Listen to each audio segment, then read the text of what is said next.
Angka bounty sendiri akhirnya jadi sebab dan akibat munculnya standar, munculnya kelas bagaimana seorang bajak laut atau kelompok bajak laut itu bisa terpandang.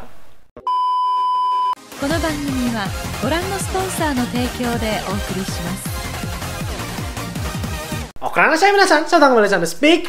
Jadi kali ini aku tertarik untuk sekali lagi bahas One Piece. Aku akan bahas satu hal yang rasanya di setiap arc, hampir setiap arc kelar, setiap kali Luffy mengalahkan musuhnya, itu selalu jadi perbincangan, selalu jadi teori-teori liar. Dan itu adalah bounty.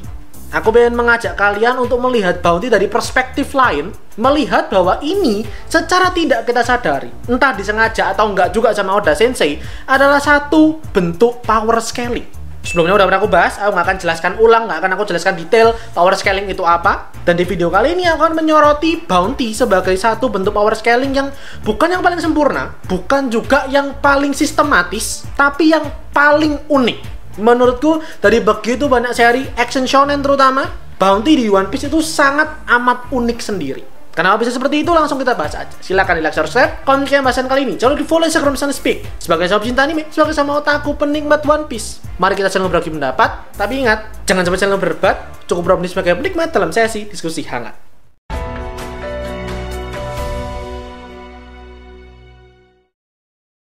Power scaling. Basically sederhananya aja, ini definisi sederhananya aja ya. Aku ingatkan adalah sebuah takaran, sebuah estimasi buat kita nih pembaca manga atau penonton anime memperkirakan suatu karakter itu sekuat apa. Apakah dia lebih kuat, apakah dia lebih lemah dari karakter lain.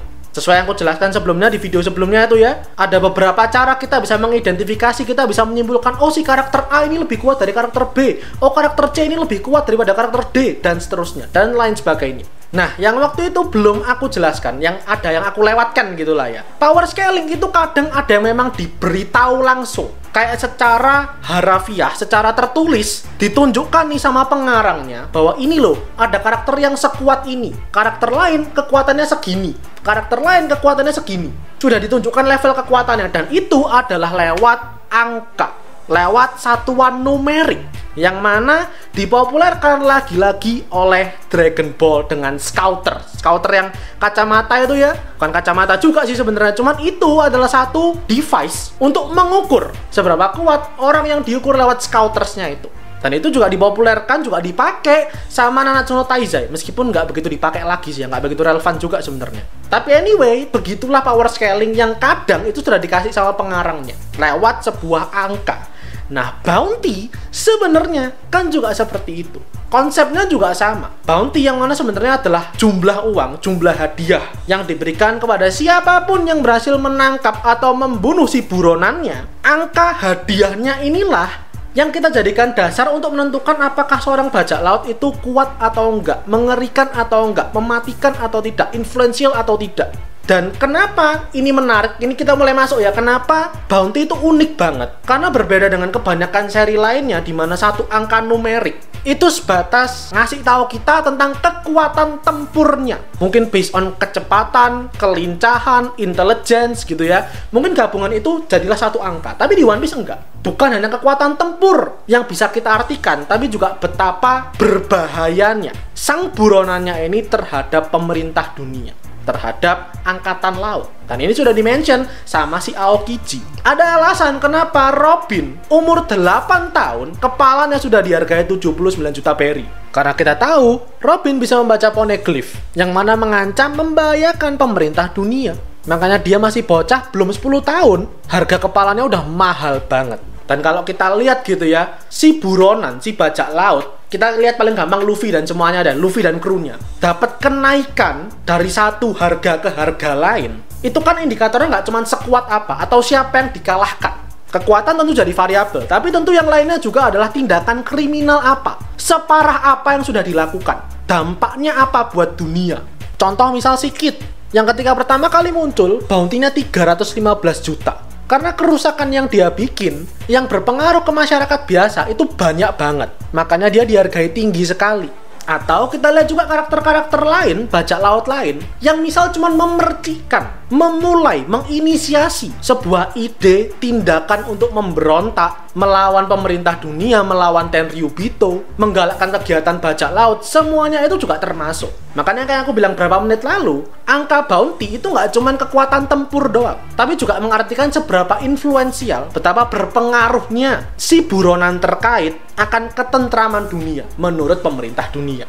Buat kita, pembaca penonton One Piece, maupun karakter-karakter dalam dunia One Piece, mau angkatan laut, mau bajak laut, menjadikan angka buronan, angka bounty sebagai pedoman. Kayak misalnya istilah konsep supernova, di mana ada 11 bajak laut pemula yang dalam seketika, dalam waktu cepat, dapat harga buronan di atas 100 juta.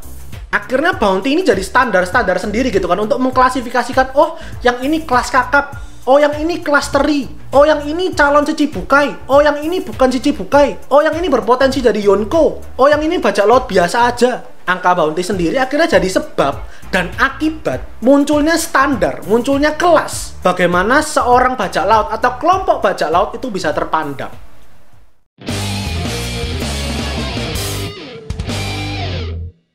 Akan tetapi, uniknya tuh nggak cuma sampai di sana aja. Uniknya adalah lebih-lebih, bounty ini meskipun bisa dibilang kayak udah jadi standar internasional, ibarat kata kalau duit udah kayak jadi mata uang internasional gitu lah. Semua negeri, semua orang di seluruh lautan itu kayak patokannya melihat bounty. Tapi bounty sendiri, sistem ini sendiri tuh ada cacatnya, yang mana sudah pernah terlihat 2 kali. Pertama, semisal pihak angkatan laut itu salah dalam memperkirakan, dalam mengasih angka si buronannya. Contoh kayak Chopper waktu pertama kali dapat bounty setelah kejadian di Enies Lobby. Begitu posternya keluar, dia cuma dihargai 50 berry. 50 berry itu bisa buat beli apa coba? Angkatan laut nggak ngerti kalau Chopper itu adalah orang yang mengalahkan Kumadori, salah satu agen terbaiknya si P9. Mereka nggak ngerti itu, mereka cuma lihat, oh Chopper ini ada binatang imut kecil nih, kelihatannya ini maskot deh, kelihatannya ini peliharaan deh. Maka ya udah kita kasih angka 50 berry aja. Akhirnya justru underrated, merasa Chopper emang cuman hiasan doang, nggak ngerti kalau bisa berubah jadi monster. Itu kan kesimpulan yang bisa kita tarik. Atau contoh lainnya misal kayak si Cracker, yang mana wujudnya di poster Wanted sama wujud aslinya beda. Karena foto yang ada di poster itu cuman armor yang dia bikin. Itu udah satu bentuk, satu contoh ada kecacatan di sana. Dan bukan berarti jelek, justru itu yang menarik, justru itu yang unik. Nah, cacat yang kedua adalah angka bounty ini itu bisa dimainkan. Namanya juga sebuah sistem, sebuah angka yang dibikin sama satu instansi. Dari satu pihak doang nih ya, semua bersumber dari angkatan laut, dari pemerintah dunia. Wajar bila ada yang korup di dalamnya, maka sistemnya pun bisa jadi karet, bisa ditarik ulur semaunya. Dan itulah yang terjadi dengan kasusnya Arlong. Kalau kalian ingat, Arlong harga bounty-nya itu cuma 20 juta berry. Sebuah angka yang rasanya terlalu biasa aja untuk pentolan, untuk bajak laut kelas kakap di East Blue. Ketika kita lihat Luffy bertarung lawan Arlong juga, Arlong nggak secemen itu. Tapi kenapa kok angkanya cuma segitu? Karena dia nyogok perwira angkatan laut bernama Nezumi. Dia minta si Nezumi untuk menutupi, cover semua tindakan kejahatannya dia, kriminalnya dia. Bikin jangan gede-gede dong, bikin yang biasa-biasa aja.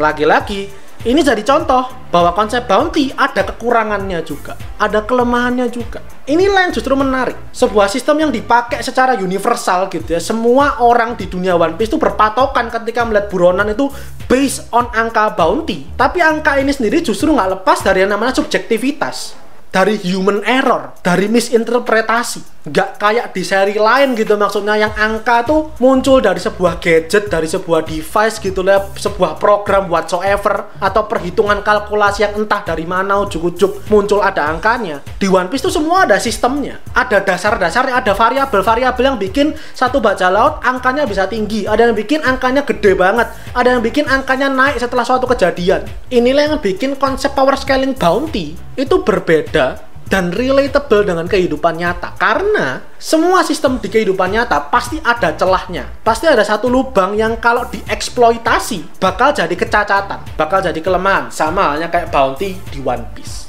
Itu aja untuk konten kali ini, mengajak kalian melihat lebih dalam, melihat sisi lain dari bounty yang kalau kita bandingkan, kita generalisasi, mungkin bounty itu salah satu sistem power scaling paling unik karena semuanya sudah aku jelaskan tadi. Itu aja untuk kali ini. Silahkan like video dan kalian bahasan kali ini. Jangan lupa komentar, share kalian, dan terakhir solid follow Instagram Soundspeak dan subscribe buat kalian nikmati lebih banyak konten anime dan manga dari channel Soundspeak. Karena anime dan manga itu yang aku suka dan yang kalian suka. So, see you guys in the next video. Kita saya penasaran.